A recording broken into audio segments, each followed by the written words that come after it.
बांग्लादेश में एक बार फिर हिंसा भड़क उठी है। सड़कों पर बड़ी संख्या में प्रदर्शनकारी उतरे हैं। वो जगह जगह आगजनी कर रहे हैं और यहीं पर भारत के खिलाफ भी एक बार फिर बांग्लादेश की जमीन से बयानबाजी शुरू हो गई है। सवाल उठ रहे हैं कि क्या हिंसा भड़की या फिर भड़काई गई है। आपको बता दें, विरोधी नेता उस्मान हादी की मौत के बाद हिंसा ज्यादा देखने को मिल रही है। ये प्रदर्शनकारी बांग्लादेश की पूर्व प्रधानमंत्री शेख हसीना को प्रत्यर्पण की मांग कर रहे हैं और भारत पर कई गंभीर आरोप लगा रहे हैं। लेकिन यहाँ भारत में चर्चा हो रही है कि क्या चीन इन सब हिंसा के पीछे है। हालात के इस बार बिगड़ने के पीछे चीन की कोई साजिश है। आपको बता दें हुआ क्या। उस्मान हादी है कौन?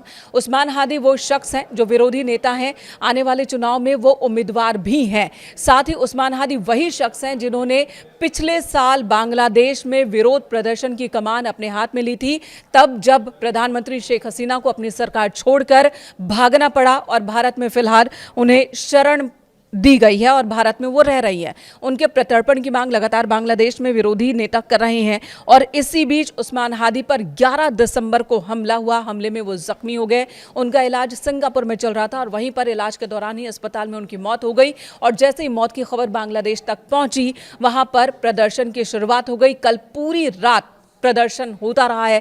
बांग्लादेश में अलग अलग हिस्सों में हिंसक लोग सड़कों पर उतर आए हैं। उस्मान हादी को पिछले हफ्ते ही गोली लगी थी, जिसके बाद वो जिंदगी और मौत से जूझ रहे थे।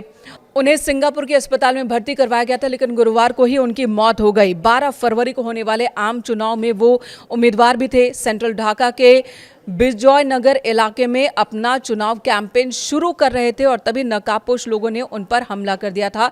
बंदूकधारियों ने उनके सिर में गोली मारी थी। मोहम्मद यूनुस की अंतरिम सरकार ने सोमवार को ही हादी को एयर एम्बुलेंस के जरिए सिंगापुर भिजवाया था, लेकिन गुरुवार को उनकी मौत हो गई, जिसके बाद यहां बांग्लादेश में स्थिति बहुत खराब हो गई है। गुरुवार देर रात देश के नाम एक टेलीविजन संबोधन में चीफ एडवाइजर यूनुस ने हादी की मौत की पुष्टि की और हत्यारों को पकड़ने के लिए तेजी से कार्रवाई का वादा किया है। लेकिन हादी की मौत की खबर के बाद इनकलाब मंच से जुड़े लोग सड़कों पर उतर आए, जिन्होंने कई जगहों पर तोड़फोड़ मचाई है। यूनिवर्सिटी कैंपस के आसपास शाहबाग चौराहे पर इकट्ठा हुए। तुम कौन हो, मैं कौन हूं, हादी हादी, इस तरह के नारे लगाए जा रहे हैं।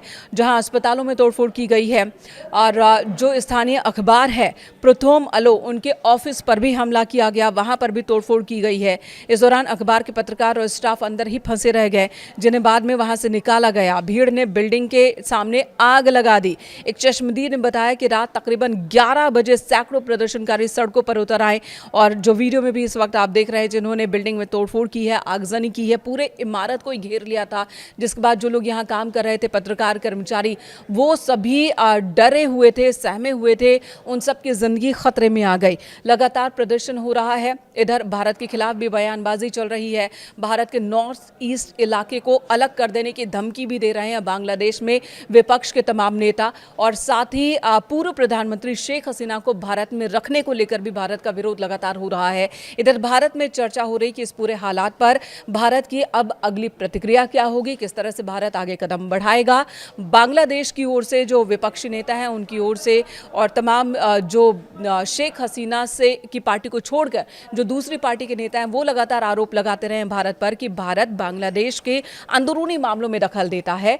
और अब ये जब प्रदर्शन हो रहा है तो भारत आगे कैसे अपने कदम को बढ़ाएगा, इसे लेकर चर्चा यहां चल रही होगी। स्थिति पर नजर बनाई गई हुई है। वहीं चीन को लेकर भी ये आशंका है कि कहीं मौजूदा परिस्थितियों के लिए चीन जिम्मेदार तो नहीं है, कहीं ये कोई साजिश तो नहीं है कि बांग्लादेश को अस्थिर करके रखा जाए।